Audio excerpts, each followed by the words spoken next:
खुर्रम दस्तगीर साहब, लेकिन जो सिटिंग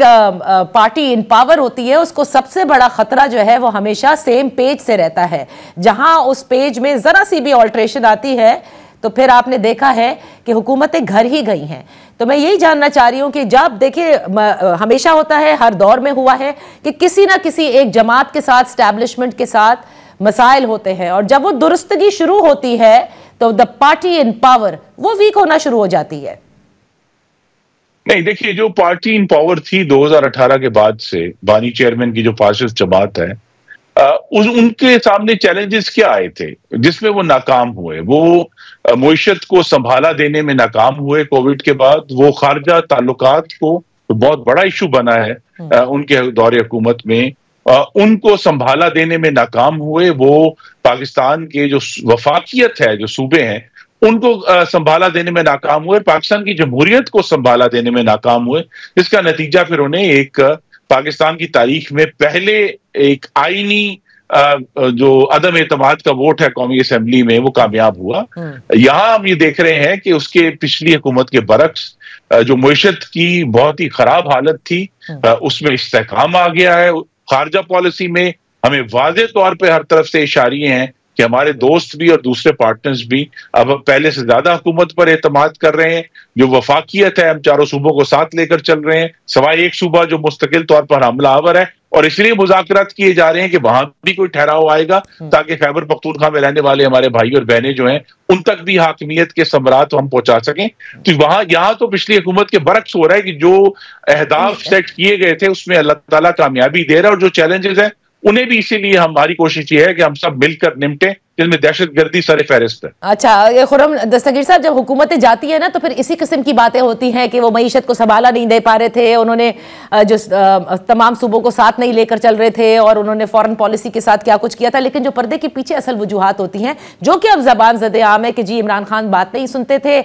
उस्मान बुज़दार को हटाने के लिए तैयार नहीं थे, ये बातें तो अब रिकॉर्ड का हिस्सा है। तो ये तो फिर कुछ भी होकर सामने आ जाती है। लेकिन शायद इस मर्तबा मुख्तलिफ होगा क्योंकि शहबाज शरीफ साहब की एक डिफरेंट अप्रोच है, नवाज शरीफ साहब की एक बिल्कुल मुख्तलिफ अप्रोच है। मैं आपका शुक्रगुजार हूं कि आपने अपने नाज़रीन को याद कराया कि उस्मान बुज़दार नामी शख्स भी मुल्क के सबसे बड़े सूबे पर 4.5 साल हुकूमत का बेड़ा गर्क करके जा चुके हैं। उसके बरक्स अल्हम्दुलिल्लाह मरियम नवाज साहिबा बहुत बेहतर हाकिमियत कर रही हैं, पूरी कोशिश कर रही हैं कि हाकिमियत के समरात जो हैं वो पाकिस्तान के अवाम तक पहुंचे और पाकिस्तान के पिसे हुए तबकों तक पहुंचे, खवातीन तक पहुंचे, मजदूरों तक पहुंचे, किसानों और दूसरे काश्तकारों तक पहुंचे। तो वो वहां भी एक वाज़ेह कंट्रास्ट है कि उधर तो ये एक तबाही की दास्तान थी 2018 से 22 तक पंजाब में, यहाँ तो एक बेहतरी की दास्तान का भी आगाज हुआ है। तो वहां भी जो है वो यही वजूहात है कि जो पहले चपकलश हम देखते थे 18 से 22, वो इस वक्त मौजूद नहीं है, और हुकूमत जो है वो पूरे एतमाद से आगे बढ़ रही। बस जो आपके, लेकिन जो आप समझते हैं कि जहां लैक कर रही है ये हुकूमत, वो बड़ा इंपॉर्टेंट है कि डेस्कटॉप की पार्टी बनकर नहीं रहना है। आज के जो जदीद तकाजे हैं जिसमें यूथ की इंगेजमेंट आप कहते हैं, वो करना ज़रूरी है। मैं मुज़ाकरात की तरफ वापस आऊँगी क्योंकि फैसल चौधरी साहब ने कैटेगोरिकली मेरे ही प्रोग्राम में ये कल कहा कि बनी गाला की मुंतकली जो है, वो कहते हैं ज़ाहिर है कि हुकूमत को तो इल्म भी नहीं है, ठीक उसी तरह जैसे 22 अगस्त को इनको इल्म नहीं था कि 7 बजे कैसे दरवाजे खुले, और जिस दिन इमरान खान साहब राजी हो गए बनी गाला की मुंतकली के ऑफर के एवज जो उनसे कहा गया है कुछ अरसे की एग्जाइल और या फिर जबाबंदी, तो फिर हेलीकॉप्टर शाम को ही आकर उन्हें ले जाएगा, असली हुकूमत जो है वो उनको निकाल लेगी। ये उनके अपने अल्फाज हैं। देखिए, ये क्यास आराइयां तो जारी रहेंगी। असल इशू यही है कि अगर इनका ये ख्याल है कि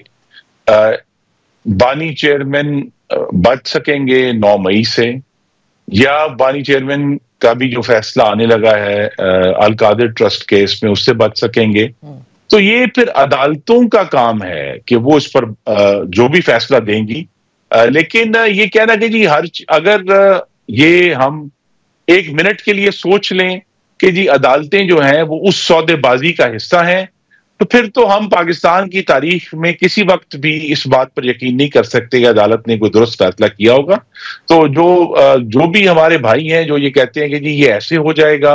और वैसे हो जाएगा, उनको ये भी सोचना है कि ये 2014 का पाकिस्तान अब नहीं है, ये 2018 का पाकिस्तान नहीं है, ये 2024 का पाकिस्तान है, जिसमें हम इंशाल्लाह पेशरफ्त कर रहे हैं, जमहूरियत में भी, मुईशत में भी, वफाकियत में भी और खारजा पॉलिसी में भी। अच्छा, तो खुर्रम दस्तगीर साहब, जिसमें आपने इब्तिदा में ये कहा था कि 9 मई के हवाले से तो ये मतलब like it's a pre condition के इस पे तो जाहिर है कोई माफी नहीं है और ये केसेस चलते रहेंगे,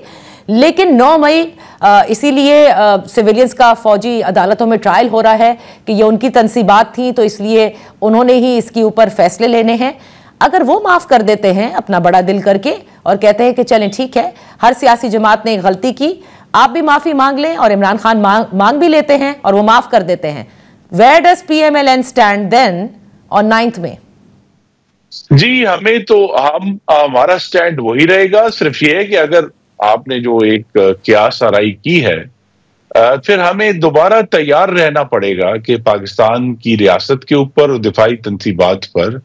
9 मई से भी ज्यादा मुहीब और गंभीर हमला होगा,